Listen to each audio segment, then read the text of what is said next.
بسم اللہ الرحمن الرحیم۔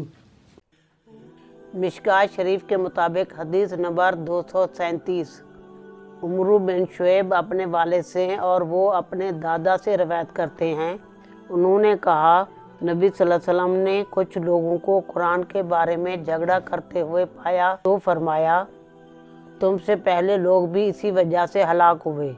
انہوں نے اللہ کی کتاب کے بعض حصوں کا بعض حصوں سے رد کیا، حالانکہ اللہ کی کتاب تو اس لیے نازل ہوئی کہ وہ ایک دوسرے کی تصدیق کرتا ہے۔